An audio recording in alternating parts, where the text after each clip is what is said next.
Good morning everyone. तो आज हमारी जो नेक्स्ट क्लास है, जो आप देख रहे हैं बोर्ड पे लिखा हुआ है इलेक्ट्रोकेमिस्ट्री, यहाँ पे ये मिस हो गया, electrochemistry previous year question CBSE, NEET और जेई।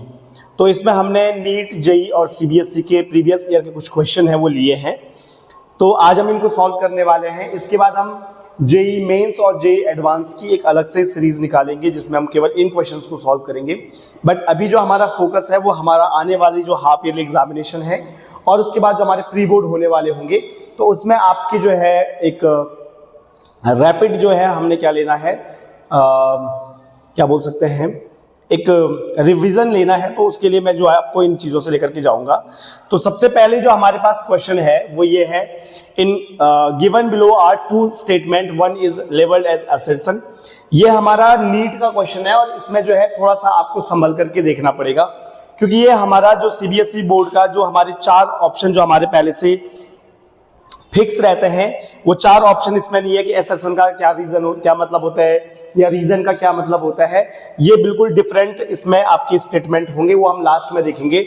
पहले अभी हमारा जो स्टेटमेंट है वो ये कह रहा है, असर्शन है हमारा in equation it is delta G is equal to minus n F E, ये ई सेल होता है, ठीक है। Value of delta G depends on n. तो स्टेटमेंट कह रहा है कि जो आपका डेल्टा जी की वैल्यू होती है वो आपका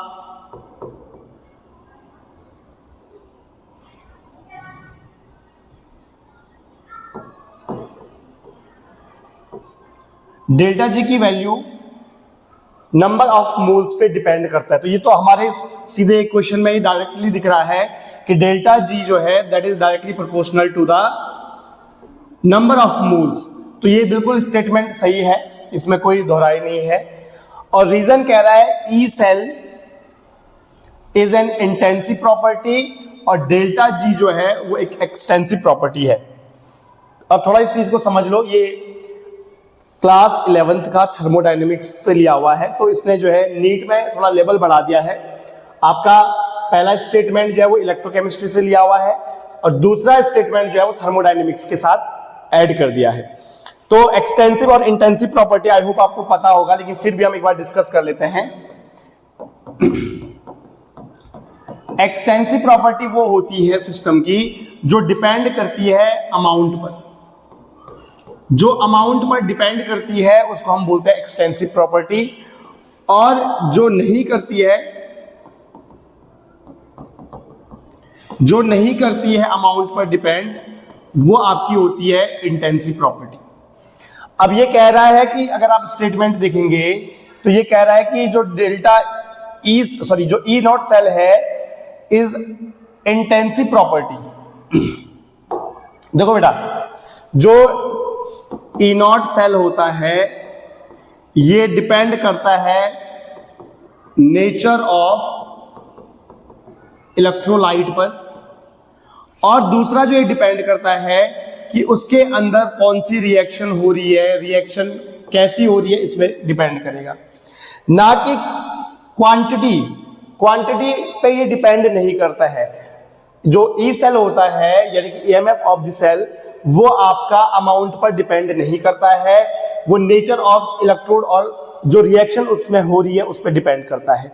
इसका मतलब ये बिल्कुल सही कह रहा है कि ये आपकी इंटेंसिव प्रॉपर्टी है।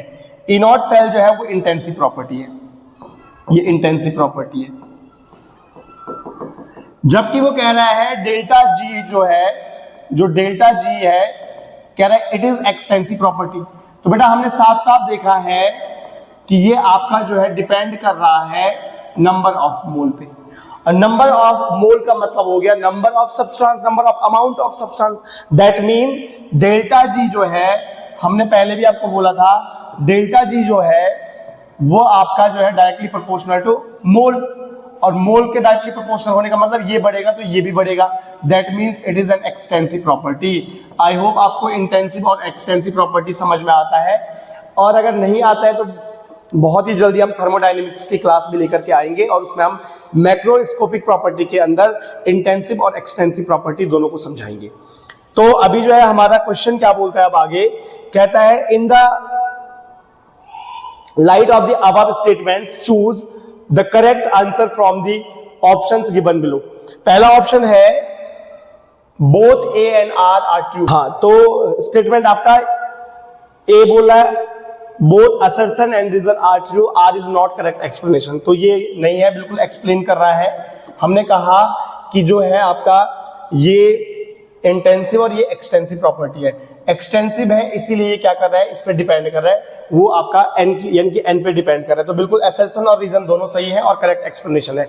अब ऐसा स्टेटमेंट हमारा आई थिंक स्टेटमेंट जो है वो हमारा है both assertion and reason are true and reason is the correct explanation. तो इसका मतलब हमारा आंसर हो जाएगा डी। इसीलिए मैंने कहा था आप जल्दबाजी नहीं करेंगे, क्योंकि जो हमारा सीबीएसई का जो पैटर्न है उस सीबीएसई के पैटर्न में अगर असर्शन और रीजन दोनों सही है और करेक्ट एक्सप्लेनेशन कर रहा है तो उस केस में आपका आंसर ए होता है। लेकिन यहां पर इसके लिए इस क्वेश्चन, ये बहुत बड़ा क्वेश्चन है, इसमें अलग से दिया हुआ है और ये नीट 2023 का क्वेश्चन है, पिछले साल का क्वेश्चन है।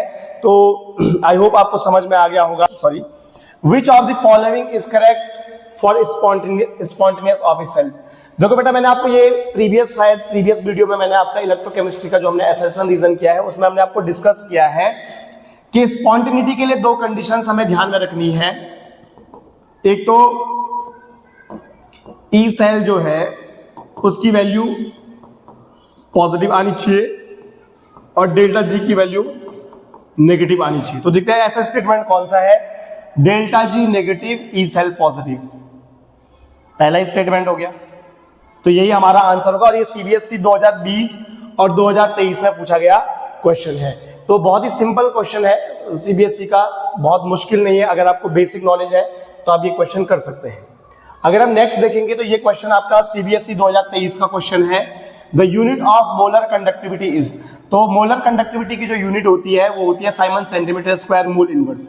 Simon centimetre square mole inverse, ये वाली साइमन सेंटीमीटर, यानी कि आपका आंसर हो जाएगा B, siemens centimetre square mole inverse. इसके यूनिट वाले टॉपिक पे और ये जो बेसिक टर्म्स हैं उनको हम एक वीडियो निकालने वाले हैं, शायद इसके बाद में एक और वीडियो निकालूंगा जिसमें molar conductivity, conductance, ohm's law, resistance, resistivity, equivalent conductivity, इन सब पे हम एक डिस्कशन लेने वाले हैं और उनकी यूनिट को डिस्कस करने वाले हैं। The next question is which of the following is a secondary cell. देखो बेटा, सेकेंडरी सेल हमारे पास हमें पता है दो टाइप की सेल होते हैं, एक प्राइमरी होता है एक सेकेंडरी होता है। प्राइमरी जो है वो यूज एंड थ्रो वाला होता है, उसको हम एक ही बार यूज करते हैं और उसके बाद वो रिचार्जेबल नहीं है, और सेकेंडरी रिचार्जेबल होता है। तो इसमें से जो मर्क्यूरी सेल है ये तो बिल्कुल नहीं है। ड्राई सेल ये दोनों के दोनों आपकी प्राइमरी सेल में आ जाते हैं। हाइड्रोजन सेल ये आपका फ्यूल सेल हो जाता है, और लेड स्टोरेज सेल ये आपका सेकेंडरी का एग्जांपल है। इसको जैसे जो आपकी लेड स्टोरेज सेल आपकी जो है कार बैटरी में होती है, कार बैटरीज आपके घर में जो इन्वर्टर होता है उसमें आपका ये सेल होता है लेड स्टोरेज सेल। तो lead storage is the correct answer. एक क्वेश्चन और लिया है हमने, अच्छा ये क्वेश्चन ये पंजाब बोर्ड 2022 का था, ठीक है। ये वाला जो क्वेश्चन है ये सीबीएसई सैंपल पेपर 2023-24 का है। तो देखिए, विच of the following solution will have the highest conductivity eight 298 kelvin. Option जो है, देखो क्वेश्चन बोल रहा है कि 298 केल्विन टेम्परेचर पर विच of the following solution will have highest conductivity, यानी कि ये बोल रहा है किसकी कप्पा की वैल्यू सबसे ज्यादा होगी। तो बेटा एक और रिलेशन अगर हम देखेंगे तो डाइल्यूशन करने पर जो है, जैसे मैंने कहा था कंडक्टेंस बढ़ता है, डाइल्यूशन करने पर जो आपकी कंडक्टिविटी है कंडक्टिविटी डिक्रीज करती है।